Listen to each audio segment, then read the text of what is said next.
Glória a Jesus. Deus abençoe, irmão. Deus abençoe. Romanos, capítulo 10, irmãos.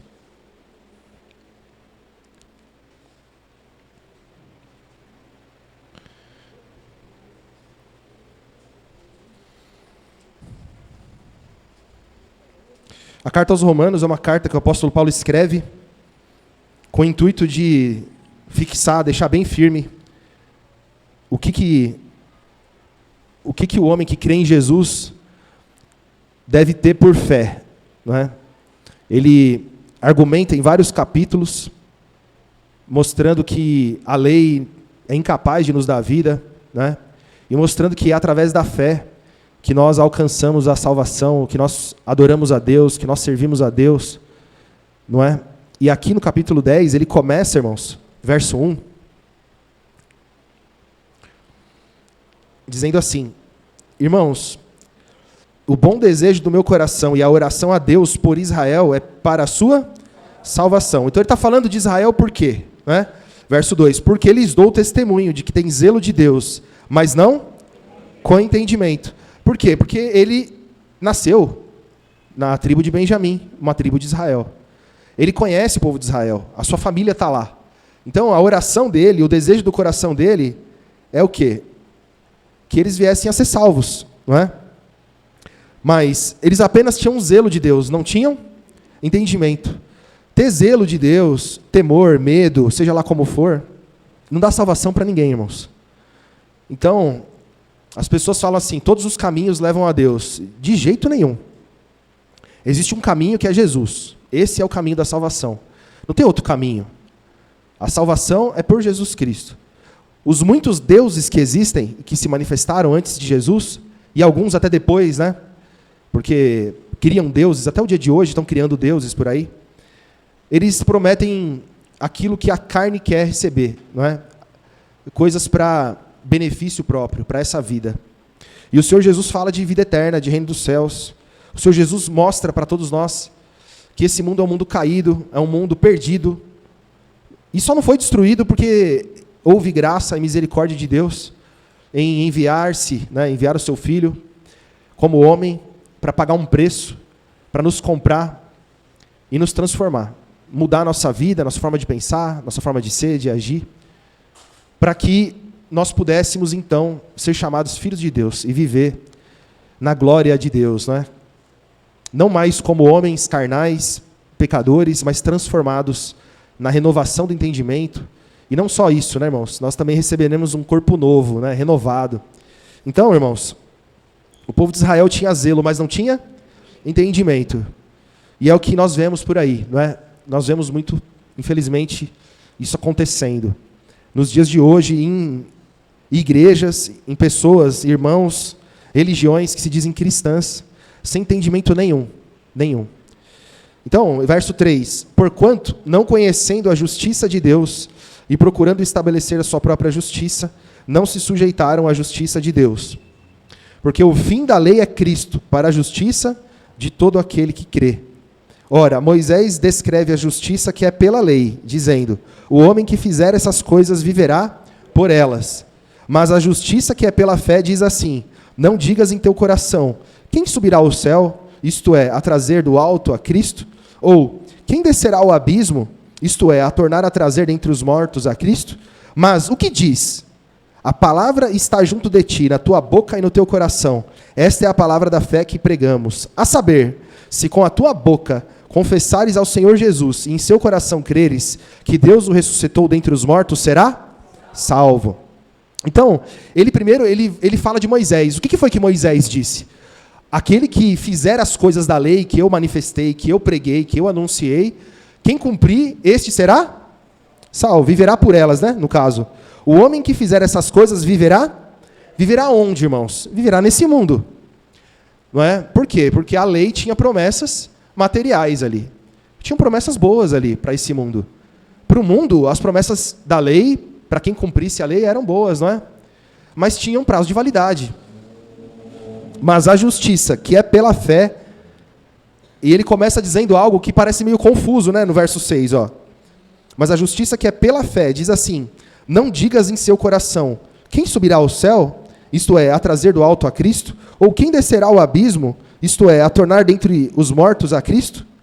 Então, a palavra da fé é uma palavra, irmãos, que não depende de ver, de pôr a mão nas coisas desse mundo, né, irmãos? Ninguém está esperando o Senhor Jesus ressuscitar aqui, nesse momento. Ele já ressuscitou, não é? Nós esperamos o Senhor Jesus Cristo ressuscitado. Nós esperamos, a nossa esperança, ela é no céu. É espiritual, não é? Então, nós não estamos esperando o Senhor Jesus fazer alguma coisa para que nós creiamos nele. A palavra, aí ele diz, verso 8, mas o que diz? Então ele quis dizer, nós dizemos isso? Quem vai trazer ele do alto? Ou quem vai ressuscitar ele da terra? Não. O que nós dissemos? A palavra está junto de ti, na tua boca e no teu coração. Esta é a palavra da fé que pregamos, a saber, se com a tua boca confessares o Senhor Jesus e em teu coração creres que Deus o ressuscitou dentre os mortos, será salvo. Então nós vivemos, irmãos, nós vivemos pela fé. Nós não vivemos esperando sinais. A nossa vida não é de sinais. Nós cremos no testemunho da igreja. O testemunho daqueles que presenciaram. Os irmãos vão ver. Vamos continuar lendo, irmãos. Verso 10. Visto que com o coração se crê para a justiça, e com a boca se faz confissão para a salvação. Está vendo? Coração e boca. Dentro de nós e manifesto pelo nosso corpo, pela nossa vida. Porque a Escritura diz... Todo aquele que nele crer não será confundido, porquanto não há diferença entre judeu e grego, porque um mesmo é Senhor de todos, rico para com todos que o invocam. Porque todo aquele que invocar o nome do Senhor será salvo. Como, pois, invocarão aquele em quem não creram? E como crerão de quem não ouviram? E como ouvirão se não há quem pregue? Então, ele começa a fazer as afirmações. Eu preciso crer no meu coração, manifestar com a minha boca, não é? Eu preciso crer, eu preciso ouvir e acreditar. Mas como que eu vou ouvir se ninguém me pregar? Se eu não ouvir a verdade, como que eu vou crer? Não é? Ele começa a trazer, então, aqui, condições, né? Como, pois, invocarão aquele em quem não creram? E como crerão naquele em quem não ouviram? E como ouvirão se não há quem pregue? E como pregarão se não forem enviados? Como está escrito, quão formosos os pés dos que anunciam o evangelho da paz, dos que trazem alegres novas de boas coisas. Isso aqui é a tradução de evangelho. Alegres novas de boas coisas é a tradução de evangelho. Quão formosos são os pés, quão formoso é o entendimento daquele quem prega o evangelho. Não é? Então tudo isso acontece, irmãos, porque a igreja não parou de anunciar. A igreja que nasceu lá com Cristo, em que Jesus Cristo estabeleceu ali, através dos seus apóstolos, não é? Entregou o seu nome e o seu poder, deu autoridade para eles. Essa igreja, ela nunca deixou de manifestar o nome de Jesus. E ela vem manifestando, e a fé vai entrando naquele que ouve a palavra. Nós ouvimos a palavra, nós cremos na palavra. E nós temos que perseverar nessa fé, crescendo nesse conhecimento. Para ter os pés formosos, é ter o entendimento aperfeiçoado. Não é? Que é o que está dizendo aqui. Glória a Jesus. E ele diz na sequência, verso 16... Mas nem todos têm obedecido ao evangelho. Então ele está falando do evangelho, né? Nem todos têm obedecido ao evangelho, pois Isaías diz, Senhor, quem creu na nossa pregação? Então ainda que alguém pregue a verdade, muitos não creem. Muitos até entram numa igreja, passam por um tempo lá na igreja, mas se apostatam. Por quê? Porque não creram, não guardaram a fé, não perseveraram, não amaram a palavra do evangelho. Irmãos, a palavra da cruz que nós pregamos é uma loucura. É uma loucura. É só alguém que realmente creu. É só alguém que realmente tem esperança no que Jesus pregou e que acredita que o que ele anunciou é verdadeiro, é que guarda e permanece até o fim. Não é? Muitos permanecem até o fim na mentira, no engano, e vão até o fim e morrem enganados. E naquele dia vão ficar espantados com a verdade. Quando o Senhor Jesus falar, infelizmente, não te conheço. Não fica aqui comigo não, você não pertence a mim, não te conheço, se aparta de mim. Está escrito, não é? Eu acho que eu estou sendo até bonzinho aqui, não é assim que está escrito não. É? Apartai-vos de mim, eu não te conheço. Então, irmãos, perseverar na verdade, perseverar no evangelho, é o que diz aqui, verso 17, né? De sorte que a fé é pelo ouvir, e o ouvir pela palavra. Então não é ouvir qualquer coisa, é ouvir a palavra de Deus. A palavra de Deus que se fez carne e habitou entre nós. A palavra de Deus que é o Novo Testamento, o Evangelho de Jesus. Né, irmãos? Muitos não entendem assim. E aí entendem Deus errado. Entendem e têm a sua fé muitas vezes por alguma situação ou por alguma circunstância, a pessoa esmorece, desfalece, se desvia e se perde. Por quê? Porque espera dessa vida algo diferente do que Jesus pregou, do que Jesus ensinou. Tem uma visão de Deus deturpada. Não conhece Deus, não é? Glória a Jesus. Então, irmãos, a nossa fé, ela tem uma base, não é? João 14, irmãos, vamos pegar um pedacinho aqui de João 14, no verso 1. Eu sempre digo isso. O Senhor Jesus, ele fez muitos sinais. Ele pregava o Evangelho. Os sinais que ele fez tinham, por trás daquelas obras materiais, lições importantes, lições espirituais, que nós só poderíamos entender depois da sua morte e ressurreição. As coisas vieram à tona e a gente veio entender. O que o Senhor Jesus estava fazendo, né? Aqui, no verso 1 do capítulo 14, o Senhor Jesus está prometendo moradas celestiais, que era uma novidade para o mundo. Né? Diz assim, ó, não se turbe o vosso coração. Ou seja, não fiquem com o coração em desespero, ansiosos. Crede em Deus, crede também em mim. Na casa de meu pai há muitas moradas. Se não fosse assim, eu vou teria dito, vou preparar-vos lugar. E quando eu for e vos preparar lugar, virei outra vez e vos levarei para mim mesmo, para que onde eu estiver, estejais vós também. E mesmo vós sabeis para onde eu vou e conheceis o caminho. O Senhor Jesus está falando que vai preparar um lugar para a gente viver. E para nós isso não é novidade, mas nessa época era. Nesse momento aqui, para os judeus, era uma grande novidade. Então quer dizer que eu vou morar no céu? Então quer dizer que lá tem moradas celestiais? Quem foi que pregou isso? Essas alegres novas de boas coisas? Jesus. E para que ficasse ainda mais firme, e para que seja ainda mais confiável, aquele que prometeu essas coisas, ele morreu e todos viram. Presenciaram a morte dele, foi um escândalo, foi algo terrível, não é? Quando o Senhor Jesus parte, o véu do templo se parte, o dia vira noite, a terra estremece. Só que ao terceiro dia, aqueles que creram em Jesus viram ele retornar. Retornou, ele ressuscitou. O Senhor Jesus andou entre os seus discípulos, entre aqueles que creram nele. Eles tocaram em Jesus e viram que a promessa dele é verdadeira. Eles viram o Senhor Jesus subindo ao céu. Irmãos, essa pregação só acontece hoje aqui, nesse lugar, porque isso é verdadeiro. Já passaram muitos anos. Num momento, numa época que não é como hoje, que você fala algo aqui e alguém pode ter acesso no Japão, no outro lado do mundo. A pregação do Evangelho, ela permaneceu firme até o dia de hoje. E é pela pregação do Evangelho que as pessoas creem. E é pela pregação do Evangelho que nós receberemos a promessa que Jesus nos prometeu. Jesus prometeu que tem morada para nós.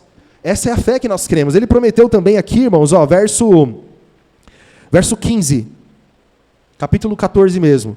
Se me amais, guardai os meus mandamentos. Eu rogarei ao Pai, e Ele vos dará outro Consolador, para que fique convosco para sempre. O Espírito de verdade, que o mundo não pode receber, porque não o vê nem o conhece. Mas vós o conheceis, porque habita convosco e estará. As pessoas precisam ver. Irmãos, é pela pregação, ninguém vai ver. Não é para ver. A pregação do Evangelho é a manifestação da fé daqueles que creram. É algo espiritual. É a palavra poderosa do Evangelho que move os corações, que promete vida eterna, salvação, corpo incorruptível, perdão, justificação. Então, irmãos, o mundo não pode receber. O Espírito Santo que nós recebemos, é que nos guia e nos conduz nesse caminho. Glória a Jesus. Verso 18. Não vos deixarei órfãos, voltarei para vós. Quem foi que disse isso? Jesus. A palavra de Jesus tem autoridade, é confiável. Ele disse isso antes de ressuscitar. Ele ressuscitou. E disse para eles, ficai em Jerusalém, até que do alto sejais revestidos de poder. E a partir daquele momento, em algum momento de tempo, eles ficaram a sós. Mas se cumpriu a palavra de Jesus. O Espírito Santo desceu com poder. Aqueles homens que criam em Jesus, que estavam esperando o poder vindo do alto, eles se encheram do poder de Deus, eles provaram. E ficou escrito para nós que aquele povo simples e humilde começou a falar nas línguas das nações. E muitos ali tiveram acesso à palavra da vida eterna. Todos creram? Não sabemos quem foi que creu, quem foi que não creu. Mas o fato é que a palavra foi pregada. Então é através da pregação do evangelho que se alcança a salvação. Então o apóstolo Paulo disse, olha, a minha oração por Israel é pela sua salvação, porque eles não estão salvos. Eles tinham um Senhor, eles tinham a lei de Moisés, eles tinham também muitos sinais, mas não era a palavra do evangelho, não era a palavra da vida eterna. Era uma palavra que prometia coisas em que, se eles cumprissem, eles viveriam naquilo. E nós vivemos para algo que Jesus prometeu. Ainda que Ele nos promete estar conosco, ainda que Ele nos promete que se eu tiver fé, se você tiver fé, como um grão de mostarda, não é? Que é a menor das sementes, mas ela cresce e se torna a maior das hortaliças, né? Essa pequena fé, ela é capaz de mover montanhas. E nós temos provado verdadeiramente também isso, né, irmãos? Quantas coisas nós já alcançamos, não é? Mas nós não vivemos por isso. Nós vivemos pela esperança da vida eterna. Nós vivemos pela ressurreição. Porque sabemos que esse momento, esse tempo em que vivemos aqui, vivemos num lugar que não é nosso mais. Então, a nossa vida não está aqui, irmãos. A nossa vida está no céu. Esse momento que nós estamos aqui é para sermos cheios do Espírito Santo, para manifestarmos o Evangelho de Jesus, para que outras pessoas venham a crer. Não vivemos aqui nesse lugar para sermos abundantes na riqueza, né, irmãos? Então, glória a Jesus, vamos para 2 aos Coríntios, irmãos.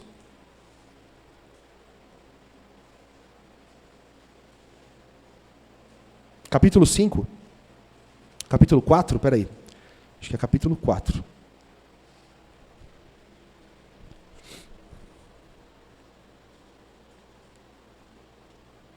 Verso 8.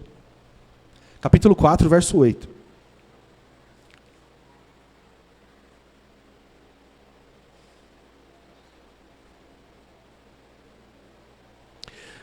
Então, irmãos, verso 8 diz assim, ó, em tudo somos atribulados, mas não angustiados, perplexos, mas não desanimados, perseguidos, mas não desamparados, abatidos, mas não destruídos, trazendo sempre por toda a parte a mortificação do Senhor Jesus no corpo, para que a vida de Jesus se manifeste também em nosso corpo. Então veja a pregação do Evangelho. A pregação do Evangelho vem falando de coisas, irmãos, que o mundo não quer receber. O mundo não quer ouvir isso.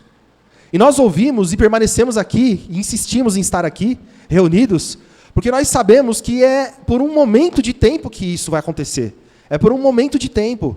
A nossa vida é pela vida eterna. A nossa perseverança é para os bens futuros, né?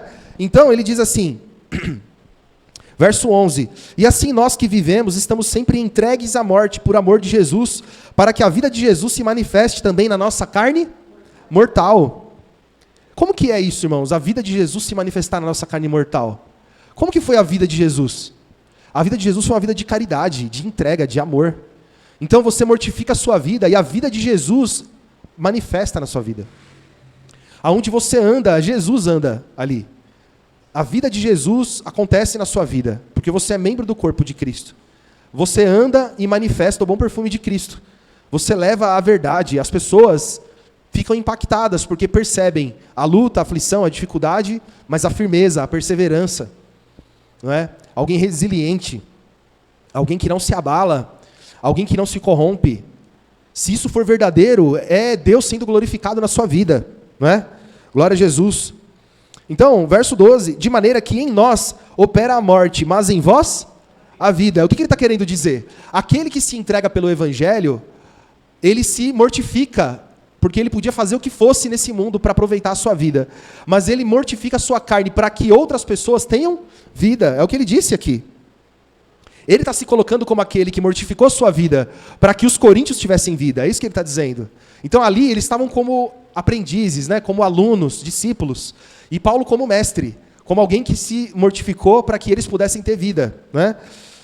Glória a Jesus. Verso 13. E temos, portanto, o mesmo espírito de fé, como está escrito, cri, por isso falei, e nós cremos também, e por isso também falamos. Percebe que é a mesma pregação de Romanos 10?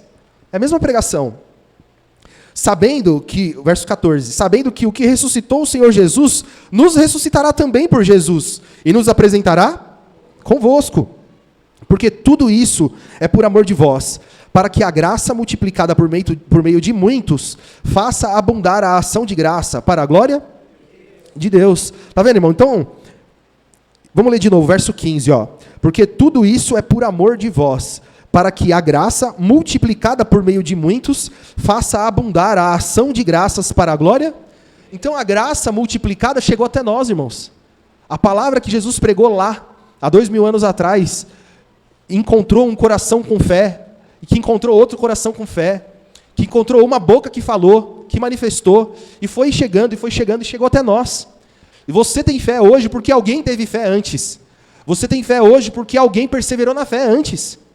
E alguém será salvo porque você perseverou no dia de hoje, né? É o que a palavra nos ensina. Glória a Jesus. Então, vai fazer abundar a ação de graças para quê? Para a glória de Deus, porque Deus é glorificado quando a sua palavra manifesta, tem eficácia na vida de muitos. Esses muitos glorificam a Deus com as suas vidas, sendo transformados e provando que a palavra de Jesus é eficaz. O amor de Jesus transforma, né, irmãos?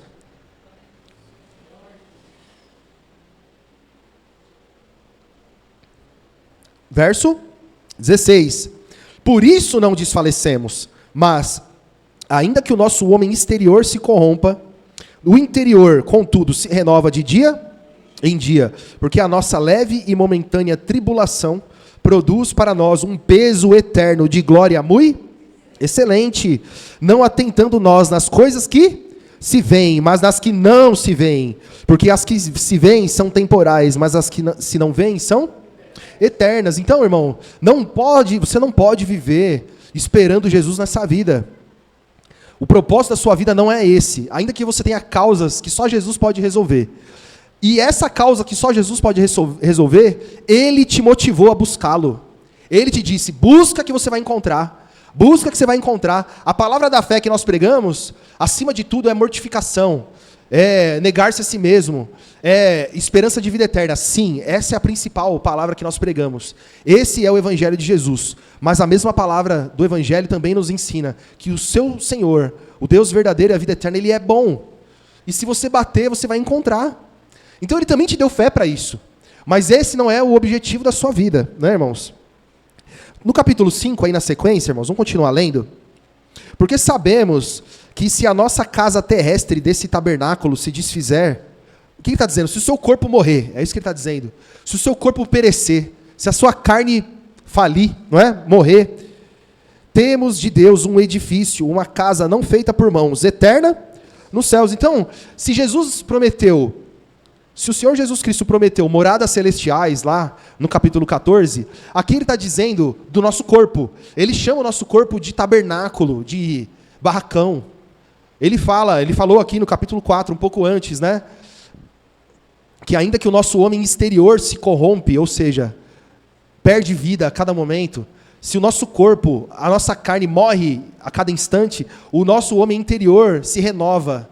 Por que ele se renova? Porque você está aqui hoje, porque você persevera, porque você ouve a palavra, porque você lê, porque você ora, porque você pede, porque você se arrepende, porque você busca.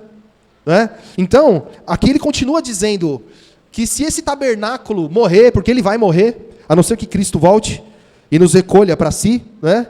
Temos de Deus um edifício, uma casa não feita por mãos, eterna nos céus.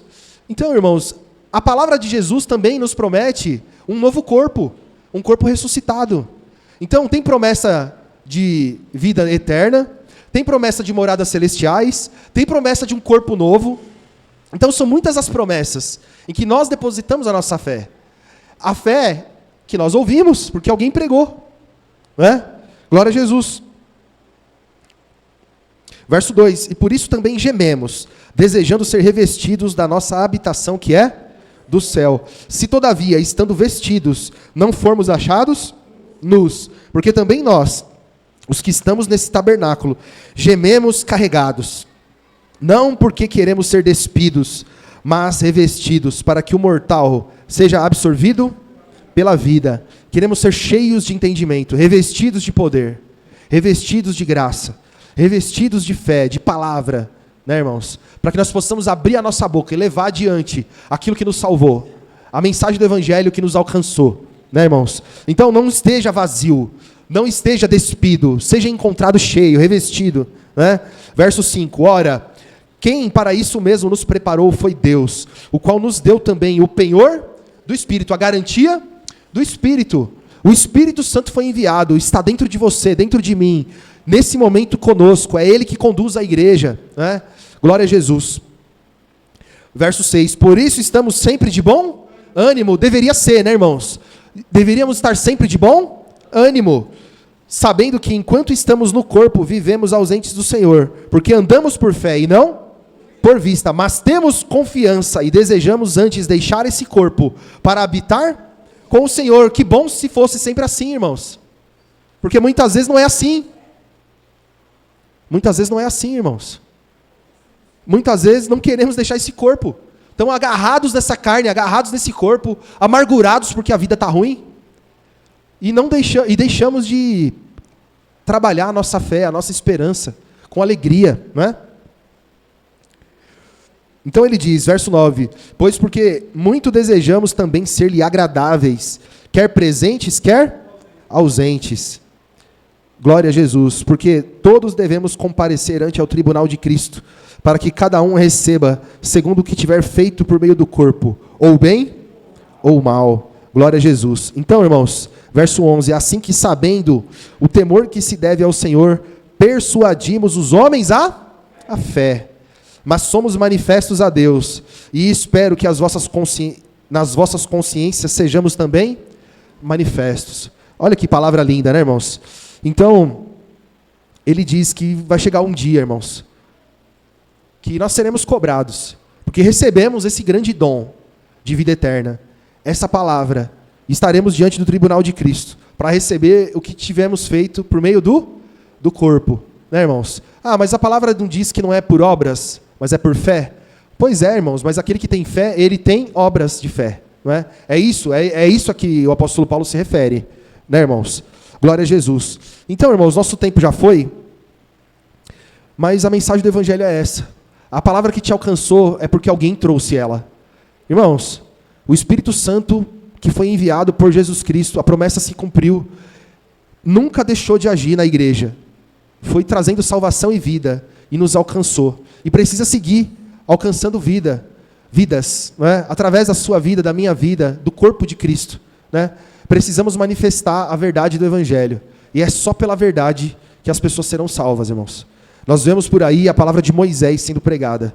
As igrejas estão cheias de promessas, estão cheias de coisas do Velho Testamento, que não tem nada com a salvação. E você tem a vida eterna, eu tenho a vida eterna. Nós temos a verdade, temos que perseverar nisso, irmãos. E crescer nisso, e sermos usados por Deus. Deus vai te usar. Só se coloca diante do Senhor, busque ser cheios de Deus. Porque a fé que você tem aprendido e tem sido aperfeiçoado, vai alcançar muitos, que também vão receber essa fé, o Espírito Santo e a salvação. Amém, irmãos? Em nome de Jesus. Vamos agradecer.